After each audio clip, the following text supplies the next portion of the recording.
Deux clés entrelacées sur un linteau de porte daté de 1785. Elles figurent un peu en retrait dans un renfoncement à côté en face d'une grande enseigne de la Grand-Rue. Ces clés-là n'ouvrent les portes d'aucun royaume. Elles sont vieilles, en pierre d'ailleurs, et elles représentent de massives pièces de ferronnerie qu'on ne s'avisait pas alors à mettre en poche.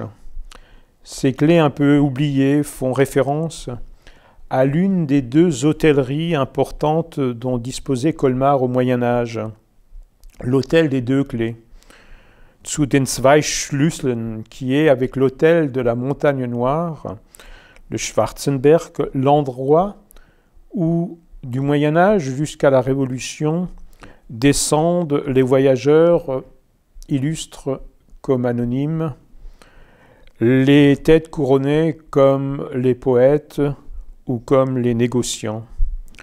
La plus ancienne mention parlant de l'hôtel des deux clés date de 1365, l'année où s'achève l'édification de l'église de Saint-Martin de Colmar. Les deux hôtels sont harmonieusement répartis.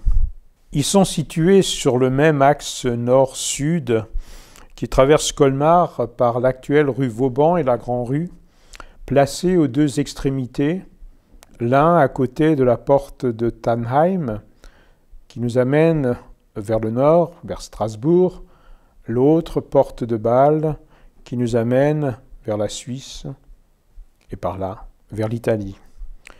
Une situation bien commode pour les voyageurs qui ne sont pas loin de la douane, le coïfus où bat le cœur économique de la vieille ville. Les deux établissements ont bien rempli leur rôle tout au long de l'Ancien Régime et ne disparaîtront qu'au courant du XIXe siècle. L'hôtel des deux clés eut auparavant la bonne fortune d'abriter les amours passionnés du plus illustre des dramaturges italiens de l'époque, Vittorio Alfieri, et de la belle, très belle, comtesse Louise de Stolberg, comtesse d'Albanie et épouse de Charles, Édouard Stuart, prétendant au trône d'Angleterre. Ils avaient traversé l'Europe tous les deux pour se retrouver en 1784 à Colmar. Le 17 août 1784, écrit Vittorio Alfieri, à 8 heures du matin, à Colmar, aux deux clés, je la revis et restai muet à l'excès de ma joie. De sources littéraires connues, il s'agit là de la plus belle déclaration d'amour ayant eu Colmar pour cadre.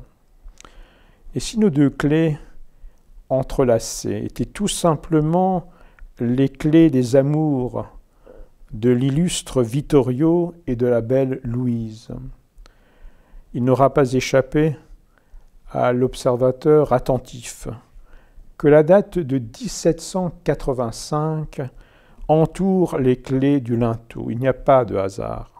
À cette date, Louise et Vittorio s'aimaient toujours et avaient trouvé refuge à proximité au château de la Martinsburg à Wettolsheim. Mais c'est à Colmar, à l'hôtel des deux clés, que leur histoire d'amour avait commencé. L'hôtel des deux clés, à quelques pas du marché des bestiaux, lieu de commerce, mais aussi lieu où l'on suppliciait les condamnés colmariens. Mais ceci est une autre histoire.